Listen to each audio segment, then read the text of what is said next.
try grasshopper.com/sweat. It's the entrepreneur's phone app. You can have a second phone line. Don't be a jabroni. Don't do that thing where I call your business and it's like, hello? And you're like, is this Rico's Tacos? He's not here. Oh, what's my phone? How'd you get this number? And you're like, oh, Jesus Christ. Never mind. I'm not going there. I thought for sure I had a cricket sound effect on my sound machine here. Nope. That'll help my self-esteem. For grasshopper, because they're both insects. That's close enough. I was going to go with bad joke. That's what you hear as a comedian. I need it for that, too. Even for myself. Hey, I'm getting the runaround with... Got that. That's not a grasshopper. We have an iPad for you. That's my water, by the way. Mine now, bitch. You don't want what I got. I was just using absolutely not as a weight for the charger. Glad I fucked up your shit. Way to go, Eric. Way to go. What about love, though? Man, Heart really fucking... They're awesome. I'm more like fart. Oh, boy. What are we? Some kind of shock jock? I'm up 2-0. Are we some kind of shock jock morning zoo program? I'd love that. If you want to get the soundboard going, we have that extra old iPad. We can just make that just a soundboard and nothing else. I know. I just need to take the time to do it. We got to download an app. I get giddy thinking about it. I want to do it. We both love Your Mom's House, the podcast. Mm-hmm. And there's still place for that in podcasting. Fart noise every once in a while. Sure. Yeah, but I mean, like, we have a weird... Bomb being dropped. That's good. We need that. In case we're talking about serious Hiroshima or something like that. You know, it's a good... it breaks the silence if it's real serious. You know, as the co-host, you could just use that soup cooler of yours and you can talk. Soup cooler? Yeah. For a mouth? I've never heard that. Oh, that's an old school. I like bringing old school terms back. I'm like a hipster with language. Go freshbooks.com/sweat if you want some accounting software. If you don't have something, if you're doing a spreadsheet, that is crazy to me. It's like when I ask a lot of people, have you ever written a business plan for your business or like an outline? They're like, no. And you're like, okay. But when the accounting software stuff, I feel like accounting's so tough as far as like you mess it up, it could ruin your whole business. Yeah, and it's easy these days. They're like, link your bank account. Okie dokie. And then, is this good? Yes. And that's it. And if you're lazy like I am with our books, you can get your accountant to have access to that. I mean, too. I don't want to pay him for it, but he does it. If, I'll take care of it. I'll take care of it. And then he's like, you want me to do it? You're not going to do it, are you?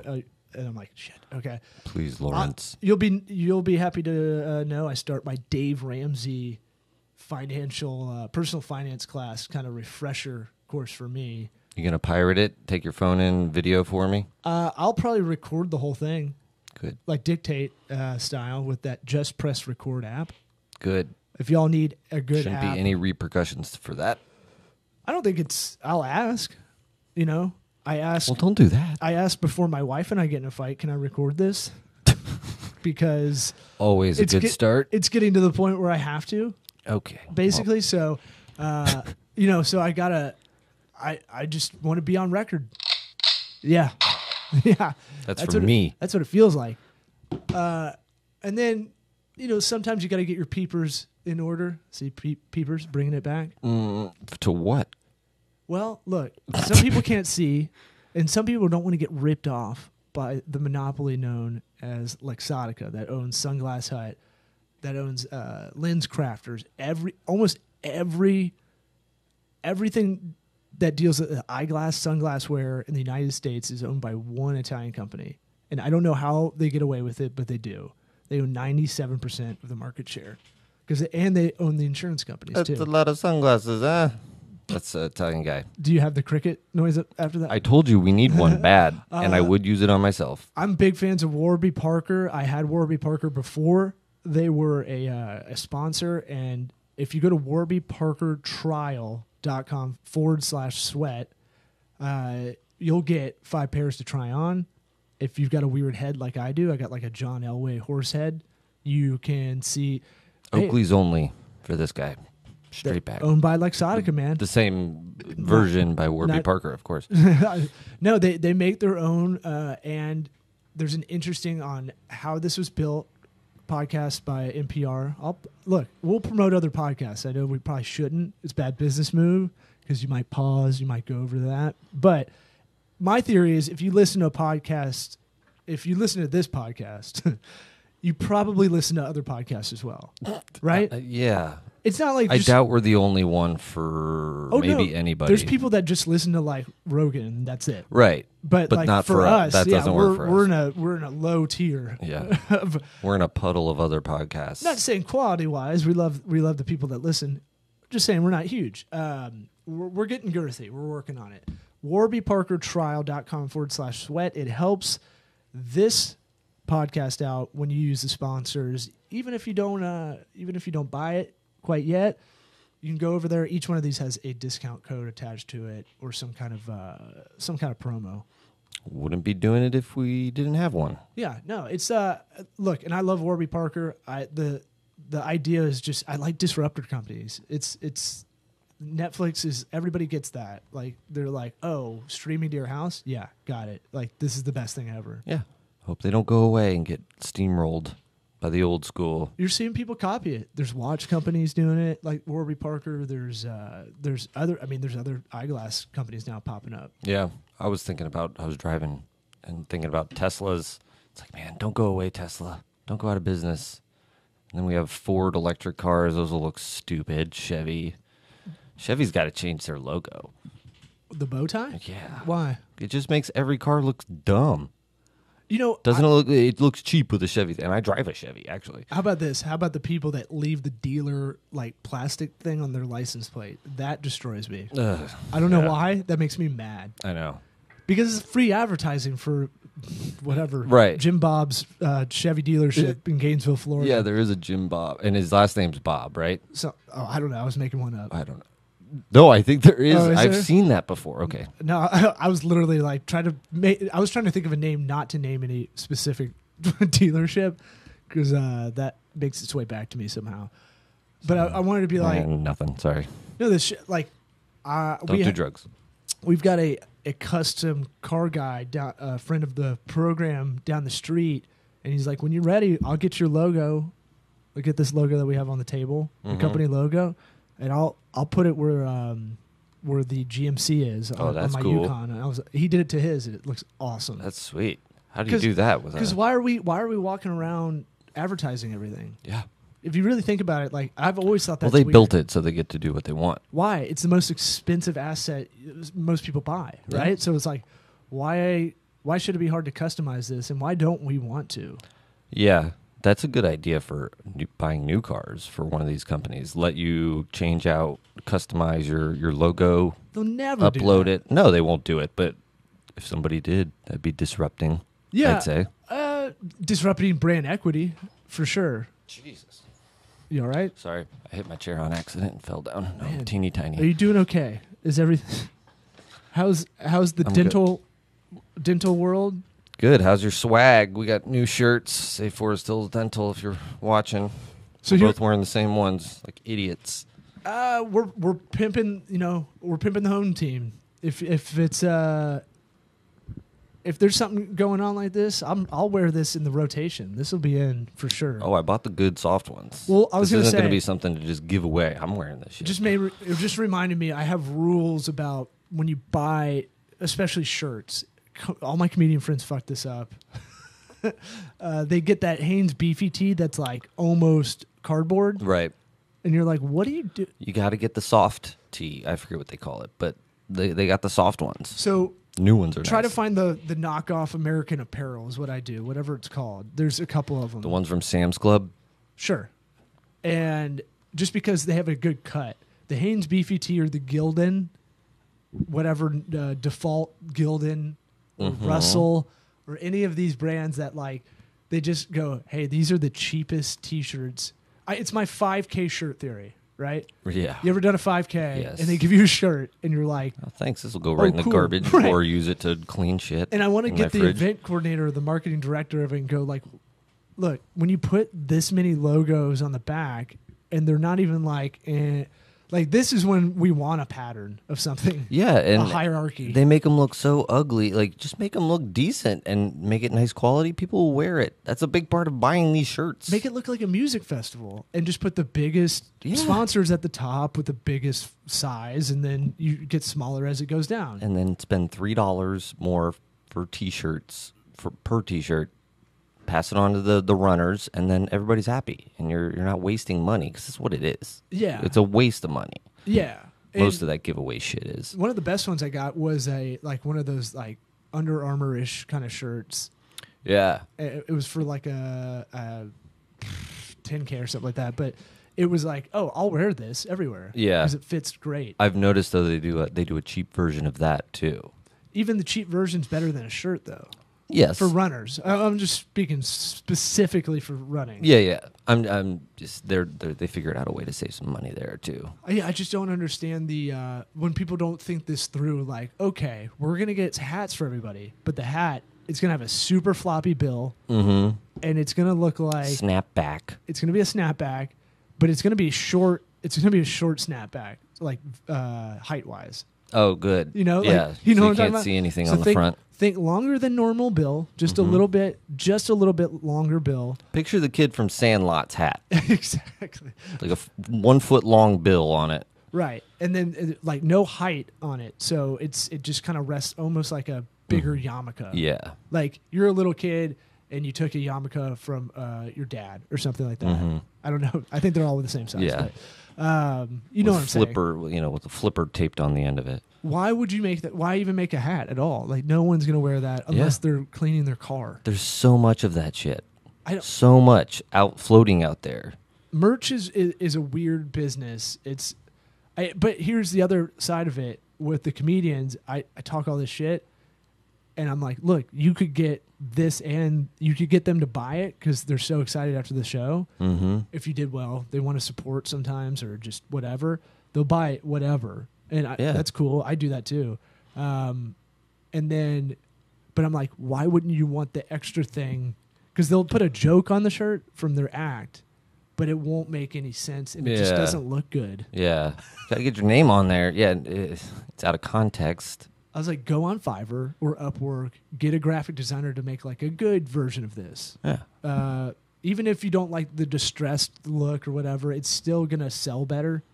It's going to look better overall. And people are going to be like, where'd you get that shirt? It needs to be something that if you're going to wear it out, people are going to want to go, oh, that's a cool shirt, regardless of what the message is. Exactly. Like a charity or whatever. Yeah. I was going for that with this. I'm a little bit limited. Got to get the logo on there, but they're comfy. I'm thinking we got to have something funny, some kind of funny thing on a shirt that people want to ask you about. And that's a good kind of like a way to kind of talk fake about bird poop on your shoulder or something. Yeah, fake bird poop. All just right, just solve that. Jackson Pollock a shirt with some white paint. Yeah. No, I was thinking like something that we can come up with something witty on a shirt that looks like we got it from Urban Outfitters or something like that. Yeah, for the podcast. For the practice. For the dental practice. Something kind of funny. Like, what does that mean? It's like, oh, I own a dentistry up in North Tampa.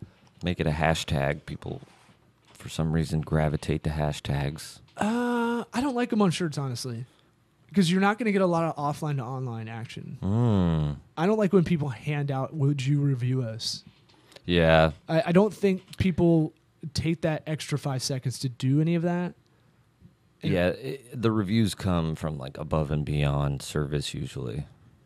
Yeah. An expected outcome is not necessarily going to warrant a review. Right. Well, yeah, exactly. But if you goad? Is it goad? I think it's goat. Let me find my sound machine here. No goats. Shit. I got that. If you press them for emails, if you keep reminding them, that we were saying off there last night. Your wife was texting me about Yelp, and I'm like, so Yelp about 3 or 4 years ago For reviews. they basically kind of created like a premium tier of stuff, right? So you're a small business. I was in the salon community, in the salon industry, and I had all these salon owners that were pissed because they had all these Yelp reviews and they were doing organically awesome. Then Yelp tiered the directory, because they're essentially just a directory, right? Like Angie's List. They tiered it to where if you didn't have, or they just didn't show a lot of reviews. Yeah. Because it's like the top 3. So they tried to claim it was because they want to keep the reviews legitimate, but they never went back and actually rectified it. Really? Yeah. So, because it used, one of the salon owners I liked a lot, I would kind of check in on her even after I left the franchise group I was in, and I would ask her, how's that going? And she's like, they just never came back. And I was like, God damn, that sucks. Oh, that it was like a drop dead date there that happened. It all happened in like one fell swoop. I remember a bunch of articles because I told your wife because I couldn't explain it via text, and I was driving, and I was driving, and then got home and was doing bath time with the kids. So I was like, I can't. Well, it got to a point where I was like, listen, if you want to sit there and have me try and explain it to you, we can do that. But you're not going to... It's coming from you. She's going to be... Yeah, well, that too. But either way, it's something you and I, we do it all the time. But even still, it's like this weird thing where you don't know exactly... I mean, you can. But it's a lot of effort. And it's talking... Well, if you want to have good Yelp reviews, you got to have previous Yelp reviews. The person has to be like a trusted Yelp person. Well, we gotta yes, it's just but it's a slow burn too. Like, don't worry about it right now. I'm not worried about it. But it is that I would put in the long-term strategy. Since you're using Bird Eye, when you send that email, just put Yelp in the top 3 places to review. Mm-hmm. Google should be number 1 always, though. Mm-hmm. But I always look at this stuff more philosophical first when I'm trying to explain it, because it's like, all right, so content, right? We talk about content marketing a lot. And I just go, look, overall, here's what Google wants. They want, and this is over the last 10 years. And you can tell me, oh, well, they don't like duplicative content, or they don't like it when you use backlinks or whatever. That stuff's going to change all the time. But just have a general kind of good rule of thumb, right? So I always say, look, what's their incentive? They want unique content that keeps coming up consistently. Right. That's going to help your SEO. Google wants to be a trusted advertiser, partner, whatever. So they want everything that they're showing to be as accurate as possible and as fresh as possible. This might be a good theme for this episode, is always look at incentives, right? Of whatever you're looking at, vendor, client, all that stuff. I want to go back to that on 401ks that I've been dealing with. All right. Table that for a second, or cork that, or whatever you want, whatever idiom. And just look at Google. They want the more, like, the better. You're right. The better verified, reliable kind of content that keeps coming up. That's unique. It's not reproduced all the time. That's what they want, because then the ad space is more valuable. Right. And that's how they make money. Yeah, and they want the stuff at the top to be the best experience, website, whatever, that also relays the information that you're searching for. And overall, it's been that way almost forever. It makes sense. Since they've been around. It makes sense. I mean, it's a completely honest, really goal that they have, where it's like they just want the best stuff at the top, and you're going to pay more if you want to get to the top sometimes. Well, you're basically a newspaper in a way, if you want to think about it that way, with a bunch of people writing. The quality doesn't matter, almost. Like the quality of it, that the market will decide that. You're right. I said quality. I meant quantity. More... specs. Like, they have certain things they want to see. Like, if you put out a new blog post, that it's 300 words at least. Yeah. So that it's not just, I did a 50-word blog post. Look how fresh my website is. Right. Those are like the little rules that we get paid to know about. Like, that's the ongoing stuff that changes all the time. And, for instance, the duplicative content thing was big. A lot of people kind of know about that, but a lot of people don't really know how SEO kind of really works. And it changes all the time because Google can just go, everybody needs to put a image of a rabbit on their website, and they can just say that because they have 70% of all search, and that includes like social media kind of stuff. Yeah. So they dictate, they run the market, and so whatever they say kind of goes, and then everybody falls in line after that. But what I will say is the duplicative content thing, I call it the Gawker media strategy of writing, of journalism, where they go, because Gawker's stuff is all about get it out first, have an opinion on it, but we can't spend a lot of time on it. Yeah. They ended up getting in trouble for that, but ultimately, with the Hulk Hogan stuff. Right. But I would say what Google does allow now is you can take a snippet of a New York Times article. This is what they used to do. This is the formula Gawker used to do. Deadspin.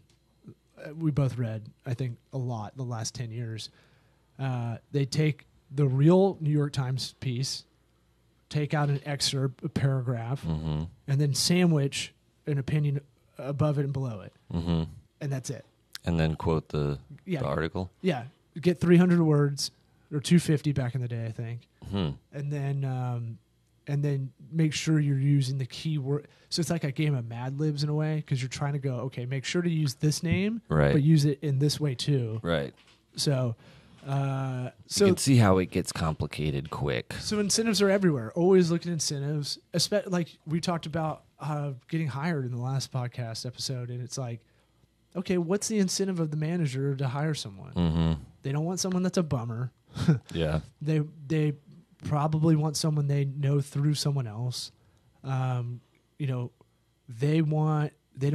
one wants to manage people. Yeah. Right? It's about their experience too. A manager's not going to want to have to deal with all that. And vice versa, you don't want to be managed. So your incentive is to figure out how to work with someone. No one wants to be micromanaged. Some people want a leader kind of thing, I think. Yeah. But I would say like incentives are everywhere. And that's kind of a lot of business is trying to figure out that basic psychology. Yeah. Following the money. Sure. Yesterday, I'm going back and forth, my payroll company, about 401ks. Our previous owner at the practice had a 401k for everybody and everything. And we're trying to figure out what we want to do. And Bitcoin. Smart me, it took me 401k all in Bitcoin till yesterday to realize. I didn't even realize. She made it seem like we had to take over this 401k and get it going because the previous owner had it. And this is where being like dumb in this area is really helpful, right? Right. I just go, wait, do I have to do that? Yes. I said that. I don't know anything about this. But the thing, I got kind of sideways answer sort of thing. It's like, well, if you bought the assets and liabilities and all this stuff, and I'm like, this is how you get to be a yes or no guy. Yeah. Do I have to do this? Yes or no? Yes. Yes or no? Yeah. Tell me yes or no now. I'm there. Yeah. And it was just like, man, it took me forever to realize how I was getting sold to, and like once you see the numbers going around, you're like, oh my god, yes, it's just so obvious. But yeah, their incentive is not to lose you. Right. Yeah. The government's incentive is for you to not take out your 401k either. Yeah. You get charged on that, your capital gains.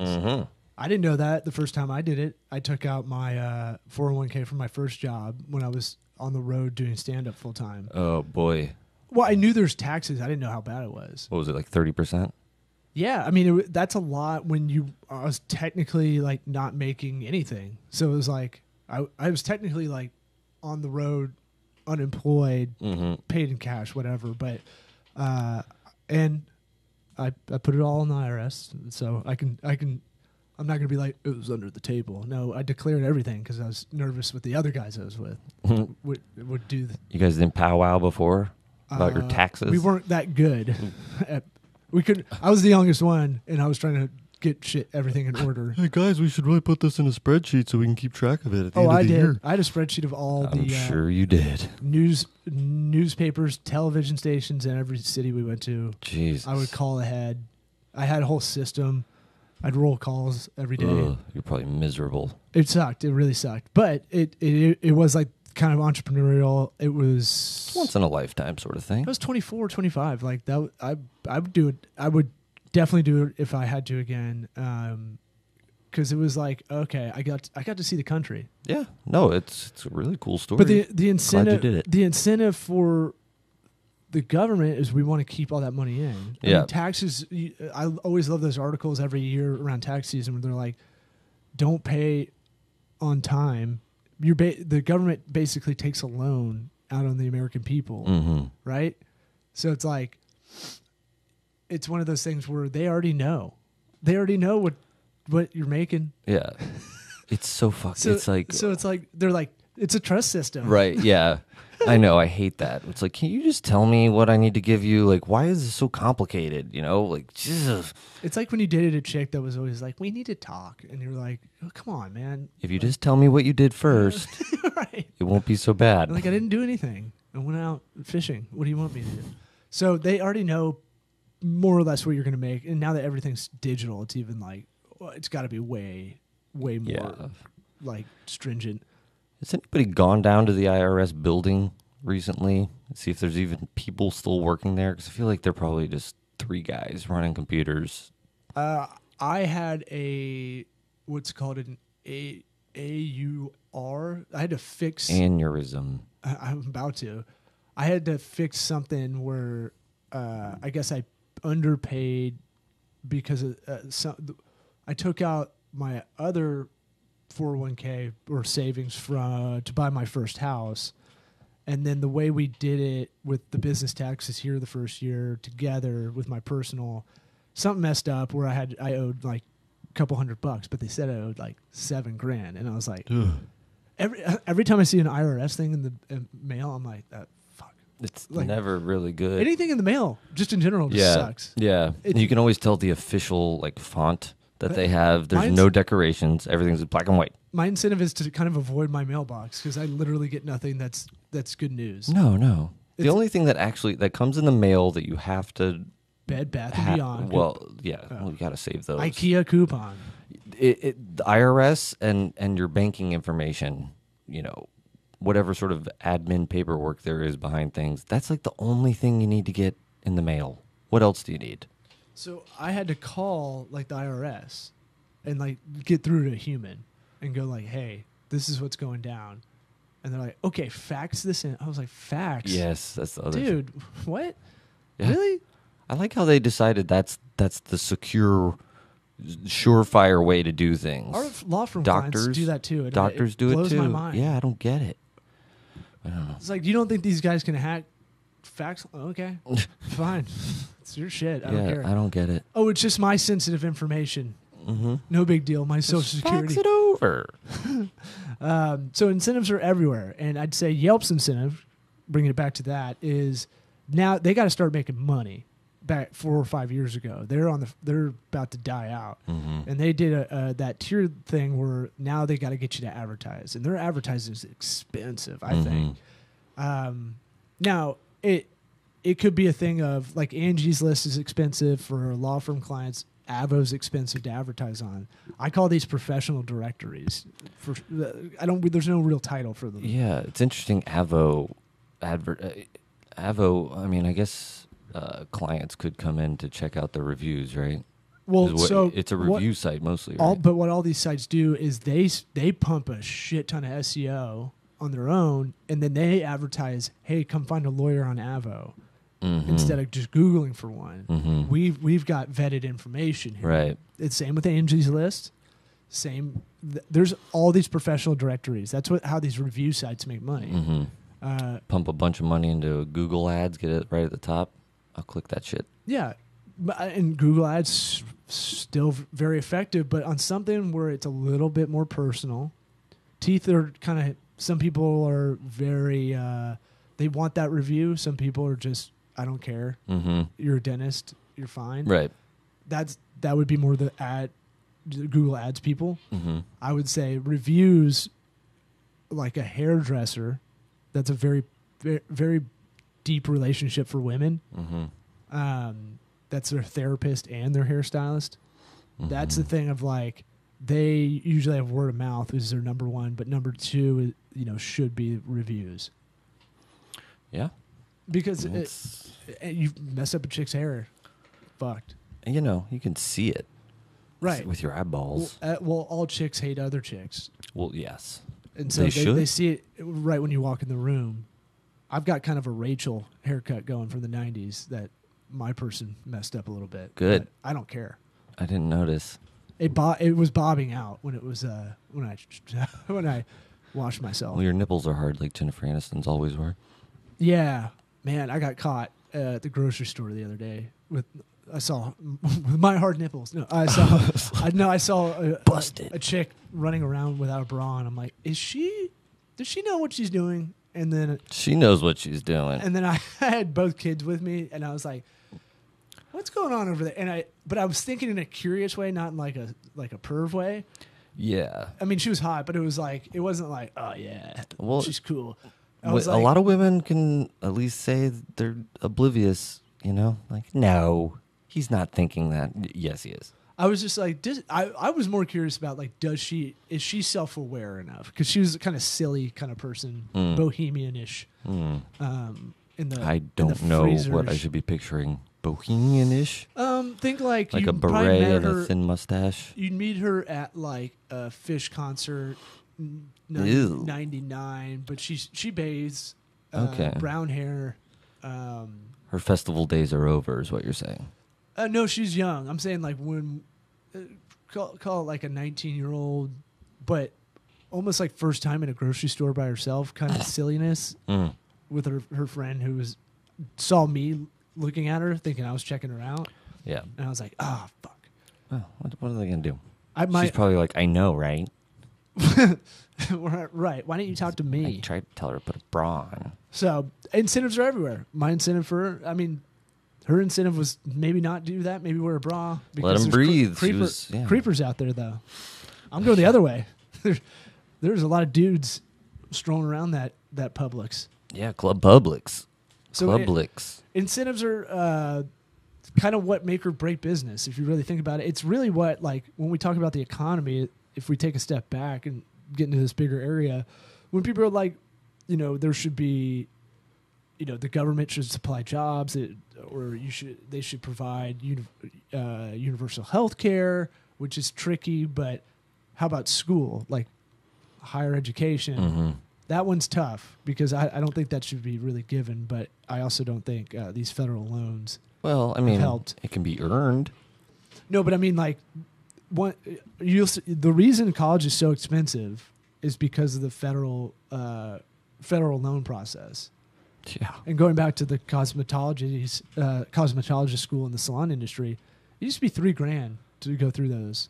Now it's $23,000. It's gross. And the big brands are smart. They got on top of it. Paul Mitchell schools. Yeah. Redken, all this shit. Got to buy a 500-page textbook. Carry that around. Got to use that one. And it's like, really? From this store. This is an experience learning thing all the way through. Yeah. And so, but you have no choice because they all collude. So they're all expensive. Even the bad ones are like, what? Really? We can charge more. And you can go in a trade and do something a lot better. Yeah. There's tons. There's lots of stuff that used to be, oh, that's a good job. Be a plumber. You can make $70,000 a year. You work hard, but you get the job done. Now, if you don't like drugs a lot, and drinking, you can make $100K nowadays. Oh, I believe it. When you need a plumber, you need a plumber. That's not going anywhere. No. We're not going to figure that one out. We're not going to figure out a better way to get poop around. Mm-hmm. What about a bunch of nets? Catch it in nets. I feel like it would chop up like you would do with nets are out. A slap chop. We'll work on it. We'll whiteboard it. That's like a McAfee kind of thing. Just poop it in. Oh, yeah. Mr. McAfee, where are we poop at in my mouth. Wise? That's a good. That's a nice little. Oh, you got the clock over there. I thought you were doing it with your head because it's about 30-something minutes. Yeah, that's good. When we get to poop in nets, I think we have to call poop it through the net. Well, just remember, incentives are everywhere, and I don't know. You got anything else? Yeah. Watch out. People want your money. Thanks, Dad. They gonna get you. Keep your wallet in your front. Are you trying to do a song? I was going to. Okay. I was just gonna. This is where I filibust about nothing. I was just gonna bring up What About Love again. Okay, I'll wait for that. That's good. Yeah. But we got to keep talking over. We got to get pulled. Well, yeah, we got to get our new theme song going. Mm-hmm. We are behind. Sweat equity. Was that it? That's it. Bye, everyone.